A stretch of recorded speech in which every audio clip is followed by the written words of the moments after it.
Hello beautiful soul! Welcome back to my channel. This is my channel. I'm from Japan, Kaban Leo. This reading is for you. Tingnan natin ang iyong June 16 to 30, 2025. Oh, ayan, i-update ko na kayo with comes sa ating mga open portal no this June 2025. O ngayon is 15 kasi 15 ko to ginawa. 15 ko dito i-upload syempre. Yun. And then nandito 15, tandaan nyo ha, 15 is a warning day, no? Maaari siyang mangyari ba ito? 50, 60, 14, 15, 16, mga kalapit na araw. Yan. Warning day na wag kayong pabigla-bigla or maging impulsive nga kumbaga, no? Kumbaga, it will bring danger or anger. Kaya, take a pause, pag-isipan mo nang mabuti, no? Bago kumilos, magdesisyon, mag-action, lahat, magsasalita man yan o ano, no? Kasi, maring ikapahamak mo, no? O hindi maging maganda yung resulta.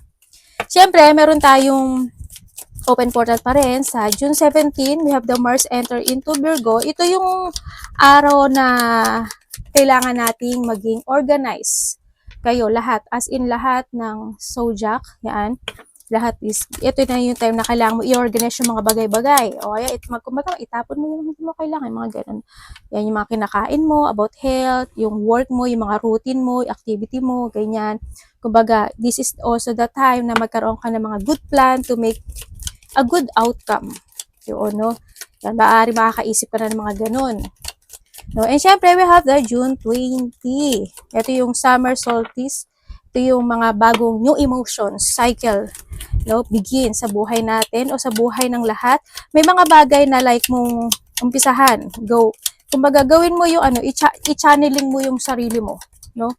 Yan yung mga pagsisetting na mga yung intention mo sa buhay mo, like sa family mo, yan sa relationship mo, yung mga yung setting your intention. Bawa, gusto ko na bumili ng ganito, mag-iipon na ako ng ganito, yung mga ganyan. O kaya yung relasyon nyo, yung aring toxic na, bibitaw na ako dito. Ito na yon, no? Makakaisip ka na ng mga ganong situation na gusto mo nang may mga intention ka na nagagawin. Syempre, have the June 24. Ito yung Mars in Virgo, yung sextile Jupiter in Cancer. Ito yun na you need to take it action, ano, in this time, syempre. Ito na yung mag-take it action and win it, kumbaga. Ito yung pilitin mong paggalawin yung sarili mo or mag-take it action ka sa mga dapat mong gawin this time. Kumbaga, ibigay mo yung focus, effort, and hard work mo doon sa bagay na yun. Kaya may mga opportunity darating sa'yo, syempre. Kung may darating man, mag-go ka, mag-yes ka, pero you need po rin na mag-trust sa intuition mo, syempre. Diba? Kasi maaring isa yon sa isang way para makita mo yung good opportunity sa'yo. Halimbawa, you have an idea na ay gusto ko mag-open ng ganito, yung ganyan, o kaya yung kaibigan mo, ganyan-ganyan, may mga idea ka. Mag-go ka doon, no? Baka yun yung mga makakatulong para sa iyo.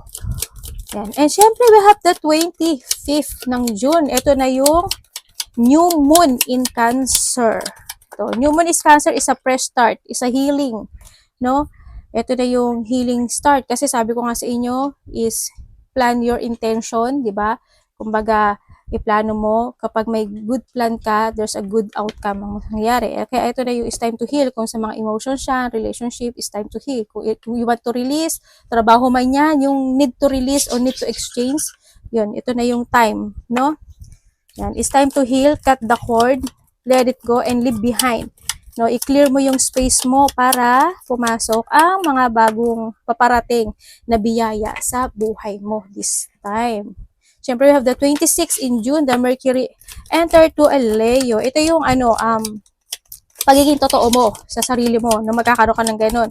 Kumaga, pagiging bold, yung with comes sa communication mo, ito yung mga time na makakaroon ka ng lakas ng loob na sabihin yung totoong nararamdaman mo. Yan, gawan mo ng tama ha, baka porkit tatandaan nyo, palagi ko sinasabi sa inyo, di ba? If the emotions is high, intelligence is low, no? Yun. Gawin mo tama, hindi yung communication with comes sa pakikipag-away, iwasan niyo yun. Batso yun, no? Speak the truth in a nice way, in a loving way, be passionate, yan, in a passionate way, yung magandang pakikiusap, ganyan. Yung gano'n, yung hindi yung brutal, hindi yung nakakasakit, hindi yung, syempre isipin nyo pa rin yun, no? Avoid mo, you need to avoid the chaos din, syempre. And we have the 29 of June. Ito yung Mercury in Leo. Ito na yung opposite, Pluto ng Aquarius, ano? Ito may mga bagay na di mo aasahan. Yan, meron ka ng 15. So, ito rin, 29, ano? Yan, may mga bagay na hindi mo aasahan. Ganyan, either gulo, away. Kasi sabi ko kasi inyo, this June 2025 is, there's a little bit of chaotic, di ba? Yan. May mga battle, may mga, power to power battle. Kaya nako, it's more on patient. Mga kalapit na ano yan, mga, maaring mangyari yan. Kung ano mang araw sa inyo this time. No, yung may mga ganyang mangyari. Ito yung time na need mo na magpakababa, no? Habaan yung pasensya, calm lang, stand your ground, no? Kapag nagawa mo ito, the universe will pay you massive reward, di ba? Kaya kailangan calm lang tayong lahat, no? Sa mga bagay-bagay ng ating buhay. Yun, let's go. Tingnan natin ang iyong 6, ay, naku ba, anak. Yung halika dito, oy, Kasi na kaya yung anak ko nag-jumping. Nahulog naman siya. Dito. Heartache over what you no longer have. Alam ko na maraming painful situation na naganap na nangyari sa inyo. Maaring this time is makakaraos ka na doon o malalakpasan mo na yung mga bagay na yun sa nakita ko dito. Mag-focus ka lang sa bagong ikaw.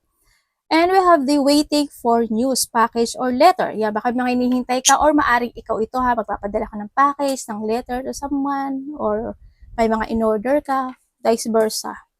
Siyempre, meron tayong, victory in Psalm 84. Congratulations kung sa man tong victory sa'yo.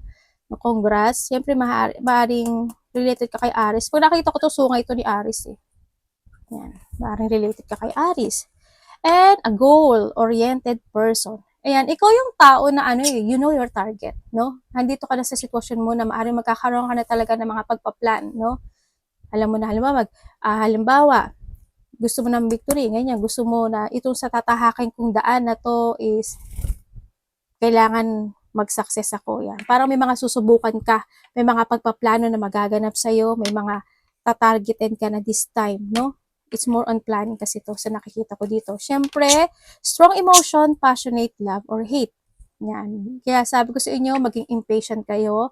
Kung kailangan magpakababa for a while, no? Hindi naman mababawasan, hindi ka naman mababawasan, no? Kumbaga, sila yung magiging mas masama kasi sila yung mas high ang emotions nila. Kumbaga, pag gagamitin mo lang yung utak mo, diba? Sabi ko nga tulad na kanina, gagamitin mo lang yung utak mo. Yun yung pagiging professional. Yun yung pagiging hindi dahil sa hindi ka lumaban o hindi ka nagpakita ng fire din sa kanya o nag-backfire sa kanya, talo ka hindi. Yun yung the best na intelligent person, no? And syempre, iba sa inyo, handito yung, kung you have a target na, kumbaga, handito na yung road na to, no? For a victory. Kumbaga, meron ka isang tatahakin na gusto mong targetin na hungry ka dun, kumbaga, no? Na you want nung bagay na yun. No? Andito na si tower, ibig sabihin, something building or something structure situation. Ako nakikita dito, kung titinan ko dito, yan yun, no? Yan. Ibig sabihin dito, tamo, solid foundation success with effort. Yan, may mga gagawin ka na talaga as in, nabibigyan mo ng effort. Halimbawa, gusto kong magtayo ng business, gusto kong magtayo ng bahay, gusto kong magpagawa ng apartment, ganyan. Gusto ko ng ganito, ito yung target ko, mag-iipon ako ng pera. Okay, may mga ganong sitwasyon, may mga tatahakin ka ng bagong path in your life. Congrats ha, ituloy mo lang yan kasi it will success. Success with effort ha. Tingnan natin ang iyong energy. Ano po ang energy ni Leo this 16 to 30? Energy ni Leo. Anak, nandito sa baba si energy ni Leo. Please show me.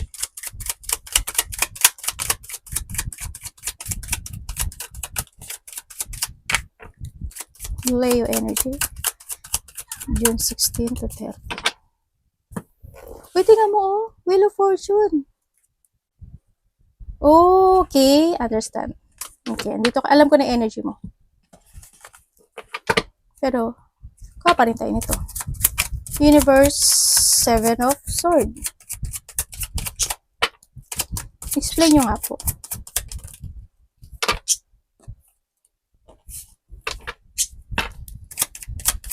Ano pong ibig nyo sabihin, Universe?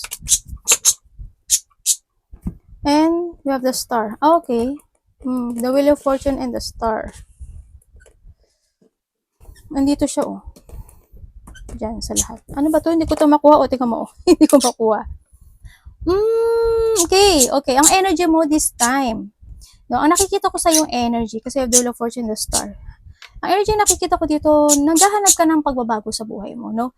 Andito ka sa isang sitwasyon na you feel not stable or naparamdaman mo na parang hindi ka stable doon, hindi ka na, or maaring hindi ka man stable, parang nararamdaman mo na you want something changes na gusto mo maganap o mangyari. Kaya ang nakikita ko sa iyo dito is maghahanap ka ng panibagong daanan, tulad ng sabi ko dito, or panibagong path sa nakikita ko dito.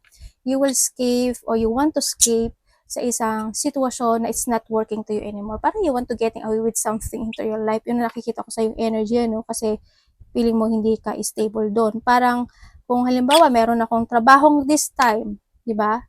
Parang I want to try something new in my life. Nandun ka sa point na yun, no? Gusto ko naman i-try to, ganyan. Gusto kong i-let go o withdraw yung meron ako sa ngayon. Yung magta-try ka at alam mo, may goal ka this time, ganyan. O halimbawa, hindi ka man umalis sa trabaho mo, di ba? Pero magkakaroon ka ng isang decision making to make na mag-aalis ka dun sa bagay na yun kasi parang it's not working anymore. Halimbawa, sa pera. Hindi ako nakakaipon kasi napakagastos ko. Diba? Ang gagawin ko ngayon, okay, kasi i-let go ko na yung pagiging magastos ko. Mas magiging more matipid na ako kasi I have a goal to reach, diba? Kasi hindi yung hungry ko. Ibig sabihin, kailangan ko magbigay ng effort and success dito sa bagay na to kasi magpapagawa ako ng bahay, apartment, bibili ko na sa kung ano man yung gusto mong mangyari, no? Kaya may mga bagay o sitwasyon ka na nag-iisipin na it's not worth it sa'yo and then magkakaroon ka ng decision making na you want to change or you want to create something into your life new, mga ganyan. Yun nakikita. Or may mga bagay na gusto mong mag-heal. Halimbawa, pera. Kulang ako sa pera. Okay, I need to heal dito sa pera na to. Kailangan this time is talagang kailangan kong mga piso challenge, 500 challenge, o kaya, go Hakien challenge sa Japan, di ba? Mga ganun, magkakaroon ka na ng mga ganung sitwasyon. Tingnan natin ang iyong, yung obstacle sa'yo? Tingnan natin yung obstacle. Obstacle po kay Leo.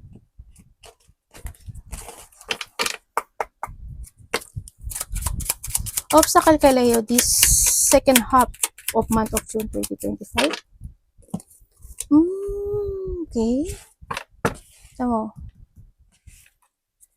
Page of Sword. Ano po to, Universe?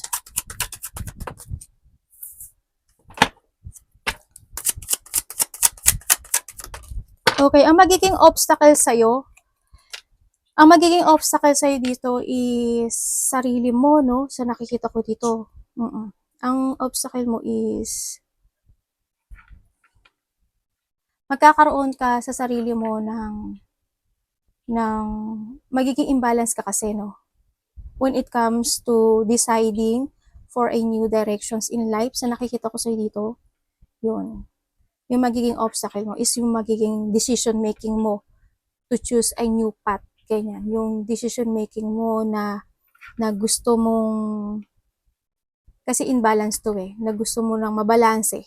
Kumbaga, andun na yung sitwasyon na you want to success sa isang bagay. Isa rin sa inyo ang magiging balakid nyo kasi is sarili nyo kasi to alam mo, you enjoy your life with something parang walang iniisip. Hindi ko naman sinasabi na wala ka talaga totally iniisip.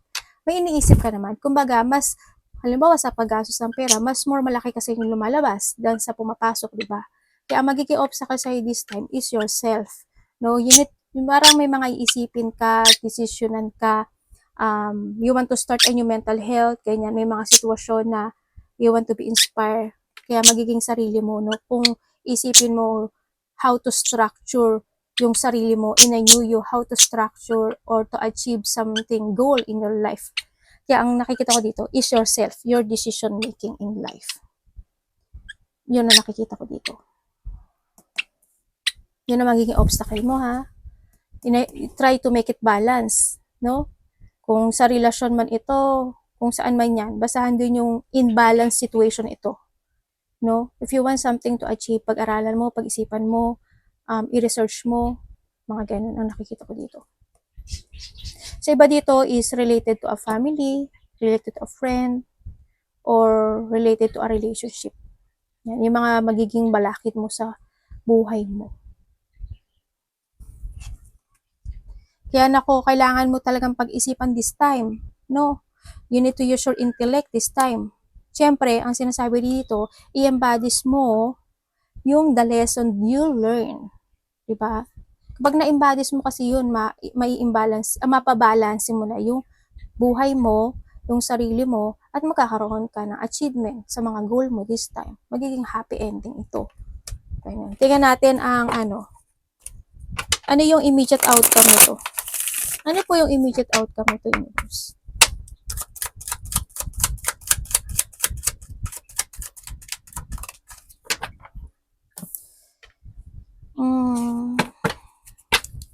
Ano ibig nyo sabihin?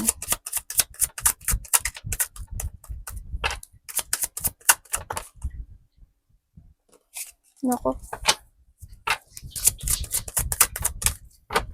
Ang immediate outcome ng obstacle na meron ka, ang nakikita ko dito ay medyo masyado ka magiging slow this time, no? Kaya ang nakikita ko dito, when it comes in this decision making o yung obstacle na pagdadaanan mo is unti-unti, hindi naman totally hindi mo ma-achieve yung situation, no? Kasi we have also the sun kasi. Ibig sabihin, magiging mabagal lang masyado. Maaring kasi ang nakikita ko sa'yo, hindi ka gaano makakapokus dito.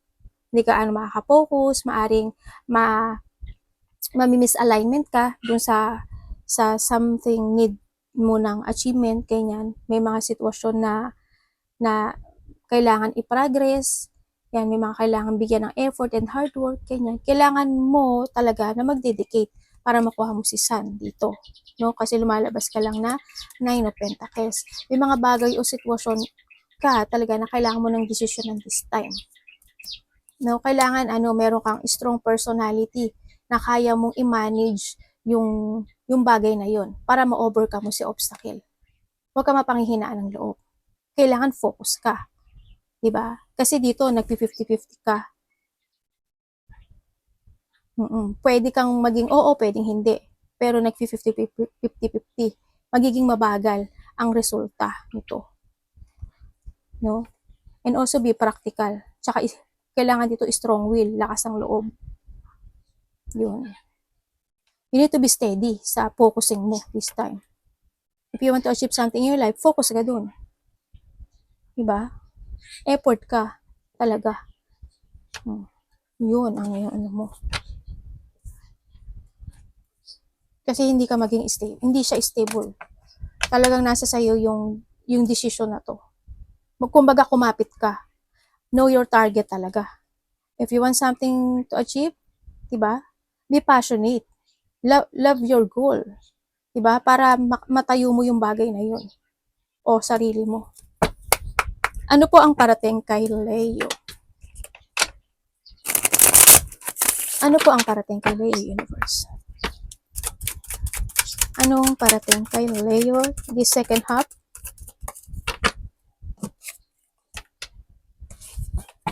Ano po yan, universe?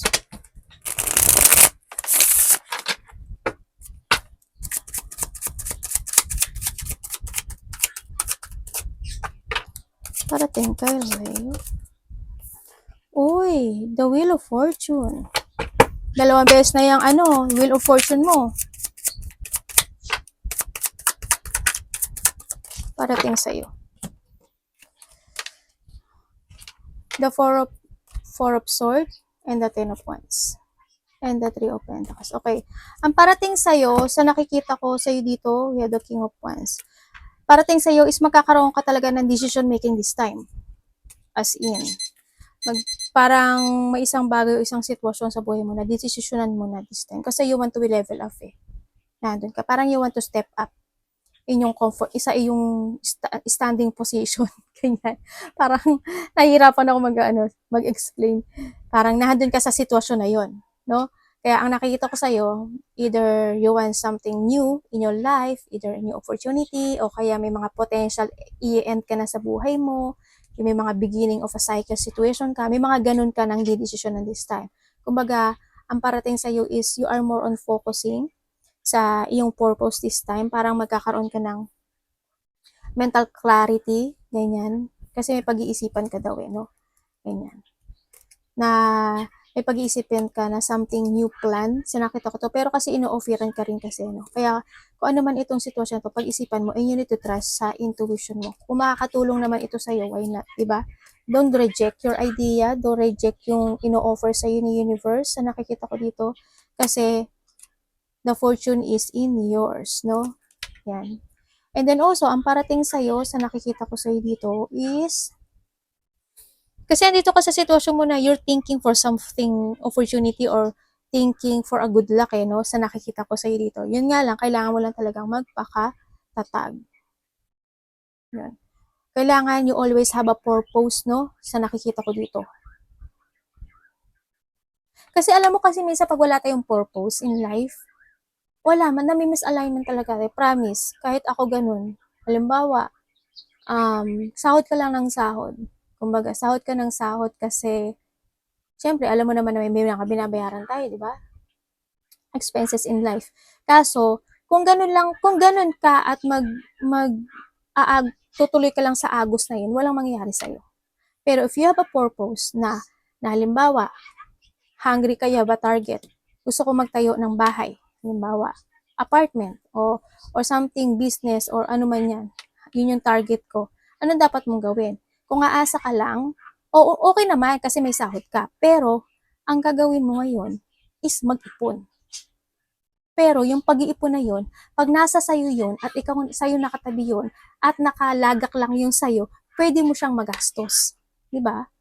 Kailangan, ang gagawin mo, yung hindi mo siya makukuha.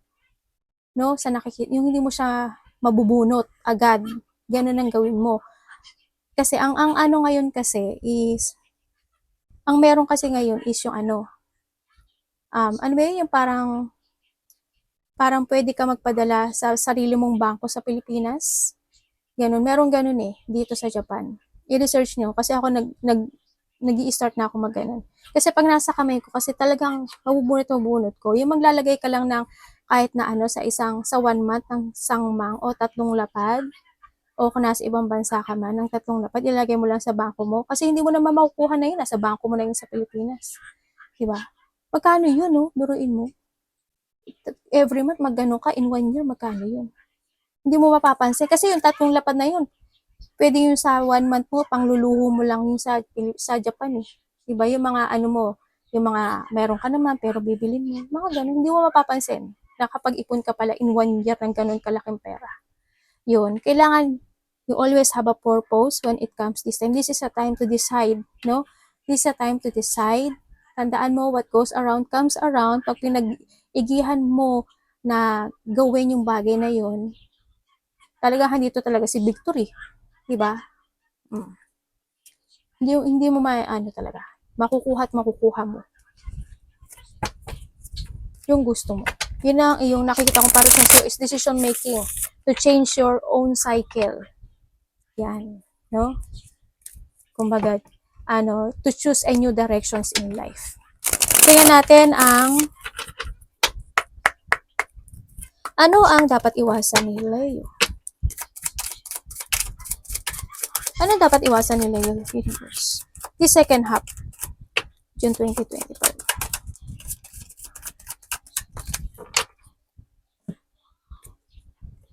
The Star.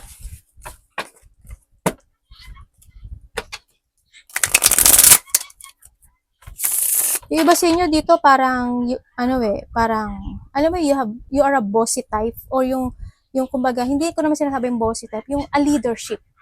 Yun. You have ability na ganun, ano.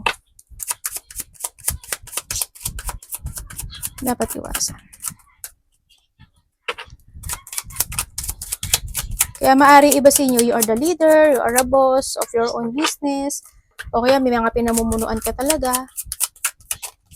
Kumbaga, yun yung energy na nakukuha ko sa iyo. The Three of Wands. Okay, dapat mo iwasan, we have the Five of Swords. Okay, ang dapat mong iwasan, no? Ang dapat mong iwasan is not to trust sa intuition mo. Kumbaga, i-ignore mo yung intuition mo. Halimbawa, sinabi ni intuition mo, know your target and build it, di ba? Yun, iwasan mo yung is not to focus sa intuition mo. Iwasan mo din is not to explore yourself in a new experience in life. Kung kailangan, try ka lang try. No? There's a growth happen. Siyempre, iwasan mo din yung mga bagay na hindi mo kayang i-let go. Ganyan. If you are not happy or feeling mo it's not successful, diba, it's time to let go. Mga ganun sitwasyon, no? Kaya we Ace of Pentacle, sinasabi dito na you need to keep moving to reach your goal, start a new beginning into your life. Kung ano man yung mga manifestation mo, gawin mo, be practical this time. Ganun. Iwasan mong hindi ka makapag-umpisang muli, no? O umpisahan yung mga bagay na manifestation mo this time. Iwasan mo din na hindi mo ma-heal o hindi mag-heal yung mga bagay na dapat i-heal sa iyong sarili. Lahat yun. Sa pera, emotion, sa attitude mo, sa mga routine mo, lahat. And syempre, iwasan mo din yung mga tao na wala namang katuturan na sinasabi, huwag kang mag-focus doon, no? Kumbaga, sinasabi din dito na you need to choose your battle. Kumbaga, wag mo lalasan bigyan ng effort. Kung ayaw nila sa'yo, fine, di ba? Kung binubuli ka nila, edi fine, hayaan mo lang sila doon. At sila din naman napapagod, di ba? Iwasan mo din yung mag-focus to a sadness, no? Na maiisip mo na, kailan kaya yung magiging shifting ng buhay ko? Isip ka ng isip. Wala ka namang ginagawa. Time is gold. Di ba? Nag-waste ka lang ng time. If you want to grow, mag-go ka. No? Kung gusto mo mag-travel ka. Kung gusto mong gawin yung mga bagay na gusto mong gawin mo. Yun nakita ko sa'yo. Yung mga dapat mong iwasan. Iwasan mo yung mga tao na insecure sa'yo. Iwasan mo yung mga magkaroon ng depression, yung mga taong hindi naman loyal sa'yo, tsaka yung mga hope of loss. Yan, iwasan mo yan, no? Yun. May mga dapat kang iwasan sa buhay mo. Huwag kang magkaroon ng self-doubt, iwasan mo yun. Yung mga disappointment, iwasan mo na magkaroon ka ng blockage at maging blockage sa'yo yung mga nasa paligid mo. Siyempre, sarili mo din, no? Huwag kang magpa-hold sa nakaraan. Siyempre, kung kinakailangan maghigpit ka. Huwag kang mapanghinaan, huwag kang malack of planning. Yan ang pinaka-the best lahat. Keep moving to reach your goal. Tingnan natin ang money mo. Kamusta po ang money ni Leo this second half?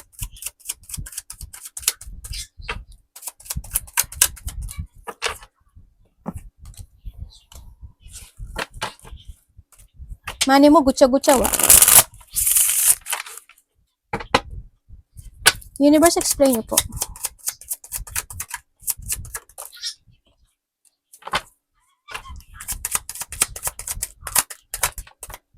Ano po ito? The Magician. Okay, when it comes sa money mo, we have the 5 of Cups and the 6. Okay, when it comes sa money mo, ang nakikita ko sa'yo dito, the second half, disorganized ka actually, no? Disorganized ka, may mga bagay na gusto mong gawin. When it comes sa money mo, siguro marami kang bibili, marami kang gustong pagkagastusan, marami kang, as in yung pera mo kasi is patapon o palabas. Ganyan, ang nakikita ko sa'yo by this second. Siguro, natural yun, no, na, sabi ko nga sa inyo, di ba dito, kailangan you always have a purpose. Yung alam mo hindi mo makukuha yung pera mo. Kasi kung ano yung meron kang pera ngayon, yun lang yung pagkakasyahin mo eh. Mano man lang yung kung nasa ibang bansa kayo, di ba? Siyempre kailangan ikaw lang nakakaalam ng bangko mo. Di ba? O kaya magpa-open ka sa kapatid mo o sa kilala mo. Tapos, kailangan hindi nila alam yung password na yun. Ano yan? Password. Yun, oh. Tapos, ibigay niya lang sa'yo yung number ng Ginkgo tuloy. Ng bank. Oh, makakapagpadala na kayo. Mag-research kayo sa YouTube, meron dyan. Yun. Yun ang pera mo, as in, disorganized. Ang nakikita ko dito, marami kang bagay na gusto mong mangyari, no? Siguro marami kang bibilin, maraming pagkakagastusan, palabas to. As in, palabas. Yan, makakaramdam ka lang ng pagod. Masasabi mo, ay,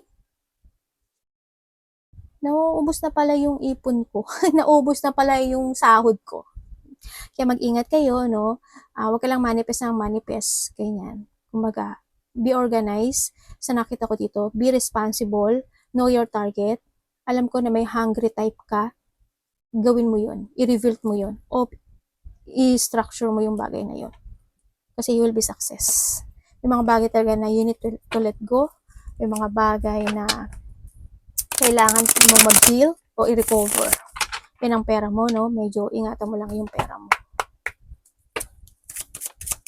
Tingnan natin ang iyong career. Parang hindi ka, Kamusta yung career ni Kamusta po yung career or job ni Leo?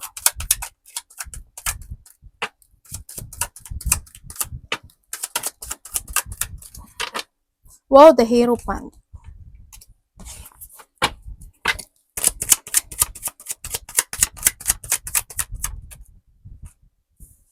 Ay, ano ba yan?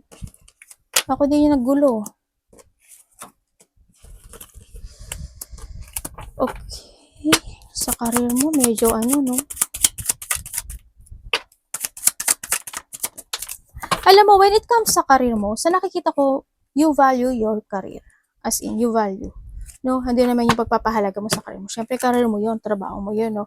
Yun nga lang, ang nangyayari kasi sa'yo, yung cycle ng buhay mo, paulit-ulit, no?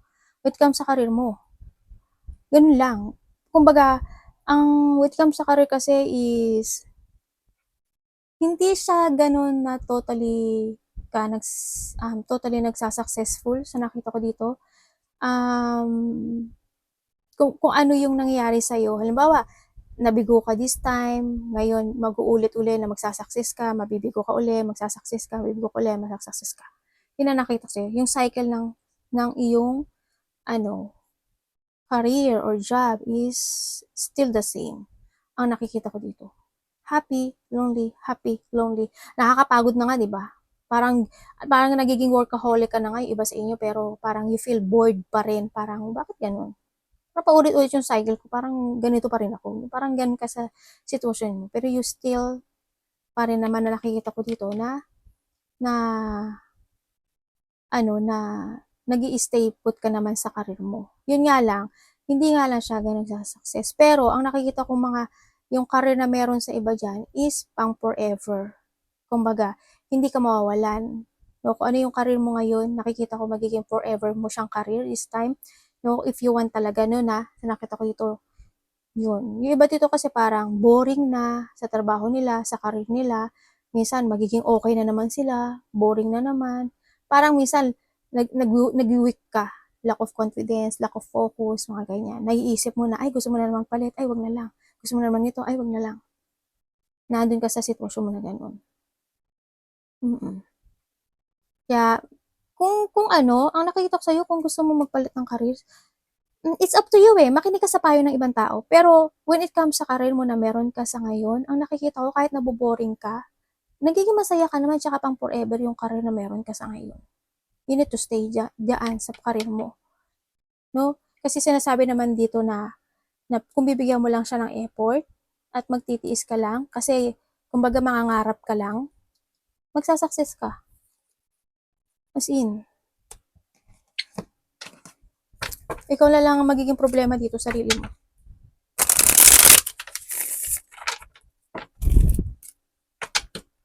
Sa ngayon kasi, siguro iba sa inyo, parang bored. Yung ganyan.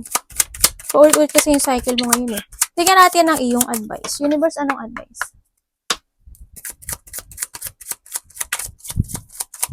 Parang minsan naiisip mo rin na parang hindi ka na komportable sa meron ka sa ngayon. Sa isip mo lang yun. Pero nakikita ko naman dito, if you know your target, magiging okay ka. Pero kung gusto mo talagang umalis, umalis ka. Nasa sayo naman yun. This decision making is in yours.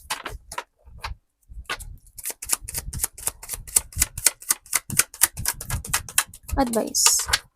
Kasi yung sabi ko kanina, di ba, may mga ending of a cycle. Yun nga yung sinasabi ko, if you want to ending in your cycle, may mga babaguhin kang desisyon sa sarili mo. Kung gusto mo talaga ng ibang direksyon, mag-ibang na direksyon ka. Kung gusto mo magstay, well, may baguhin kang dapat na desisyon sa buhay mo. Ganun lang. Advice. The lovers and the lovers, ha? Okay. Okay, when it comes sa advice sa'yo, ang nakikita ko sa End of Justice, ang advice sa'yo is try to make it balance, puro balancing to. Try to make it balance lahat, no? Equal, no? Ibig sabihin, balansehin mo yung emotions mo, balansehin mo yung mga decision mo, balansehin mo yung mga actions mo. Kailangan mo kasi dito, this is a time to start a new clarity in your life, no? This is a time na be open sa mga bagong darating na opportunities sa'yo. Sa nakita ko to. And syempre, make a new horizon. Ibig sabihin, make a new beginning. Do your task, do your mga priorities in life, no? Ang need to control and balance ang lahat, as in a balance when it comes sa feelings mo, tulad ng sabi ko, sa mga salita mo, sa mga decision making, yan. And then syempre, effort, di ba? Kailangan mo rin kasing itama, may mga bagay na kailangan mong itama. May mga bagay na kailangan mo action na talaga this time. I-correct mo, no?